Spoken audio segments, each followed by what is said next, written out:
in the halls of medieval power, it wasn't always swords that did the killing. Sometimes it was something far more subtle. A spice too bitter, a broth too thick, and a single mouthful that could damn a soul. This is the story of Richard Roose, a lowly cook who, with one pot of porridge, turned dinner into death, and became the reason England wrote poison into the laws of treason. They called it sorcery, they called it murder. But what really happened? Let's descend into the bubbling pot of conspiracy, death, and royal vengeance. If you're drawn to forgotten crimes behind gilded thrones, if you want more than dates and names, but the dreadful heartbeats of history, subscribe and step closer. Because the next story, it might just ruin your appetite. It is the year 1531. England teeters on the edge of religious chaos.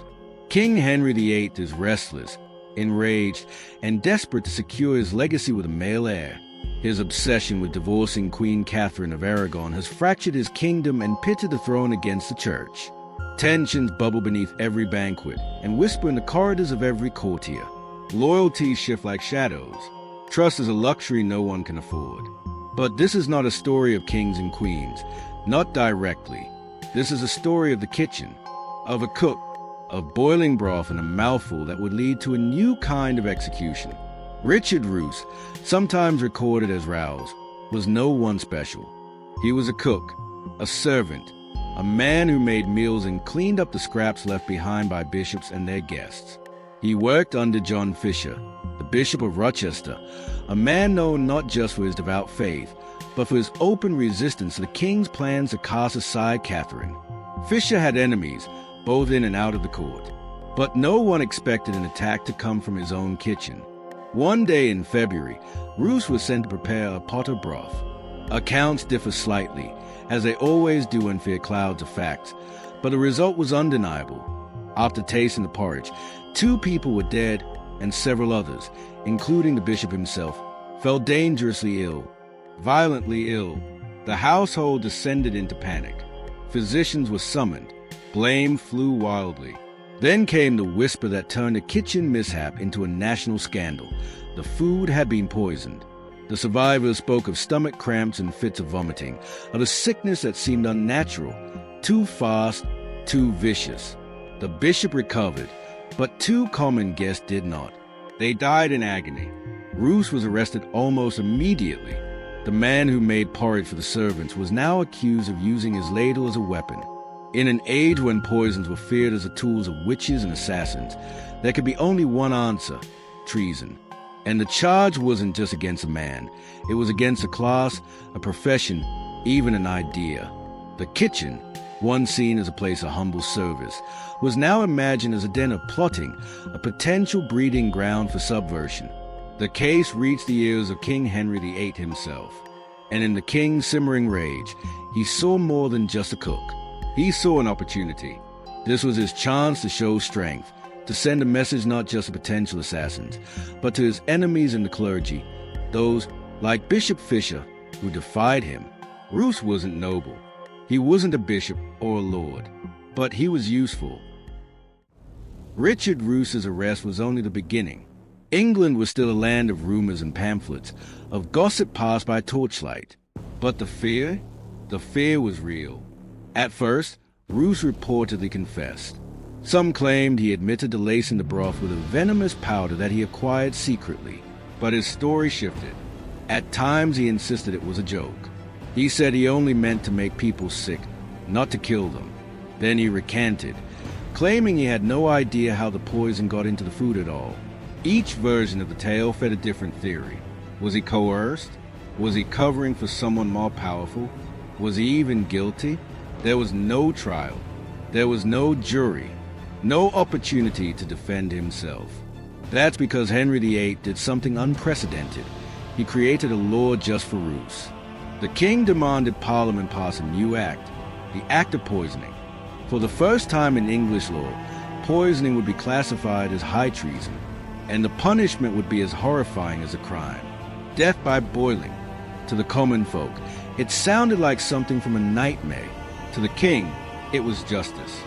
No one had ever been executed like this before. Hanging was a standard, beheading if you were noble. But boiling, that was something else, something primal. The official decree stated that anyone found guilty of poisoning another person would be boiled to death in water or lead. And what made it worse, Roose may not have been acting alone. Whispers echoed that the poisoning was orchestrated by enemies of Bishop Fisher, maybe those loyal to the crown, maybe agents from inside the court. No one could be sure, but it didn't matter, because now Roose was a scapegoat, and the cauldron was already warming. The fears spread quickly. This wasn't just about a poisoned bowl of stew. This was about control. If a cook could kill a bishop, who was safe? Nobles turned suspicious eyes on their own servants. Kitchens became battlegrounds of mistrust. In Parliament, there were murmurs of concern. Was this punishment too extreme? Was the king stepping beyond the bounds of tradition? But Henry silenced those voices with a single word: treason. And once that word entered the conversation, so did Faye.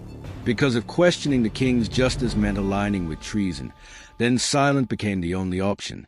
Meanwhile, Roose sat in his cell, awaiting his fate. Whether he believed he'd truly be boiled, we cannot say. No one had been punished this way in living memory. But the king had made his choice, and the people would witness it. March 5th, 1531. Smithfield Market, London. A crowd gathers. Peasants, merchants, children clinging to their mothers. The air reeks of soot, sweat, and something else, anticipation. At the center of the square stands an enormous cauldron, suspended above a roaring fire.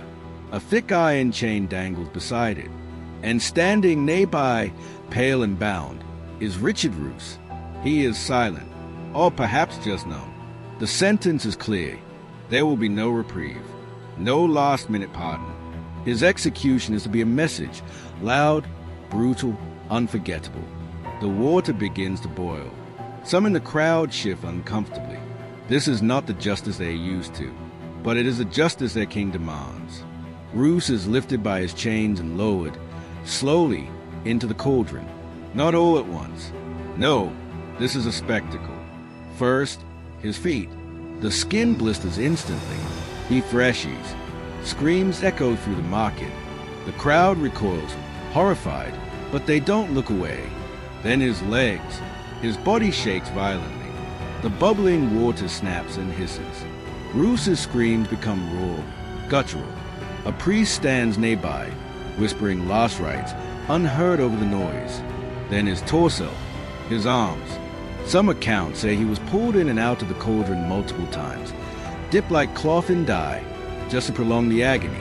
It takes over an hour for him to die. The flames below the pot never falter. When it is done, there is no applause, only silence. Henry VIII would later proclaim this law a necessary deterrent, a shield against unseen threats. But historians and chroniclers would look back on this day not as a triumph of law, but as a moment of terror, a moment where fear eclipsed mercy, where one man's death rewrote the rules of punishment. Roose was no noble, no warrior, no political mastermind, thought he was a cook.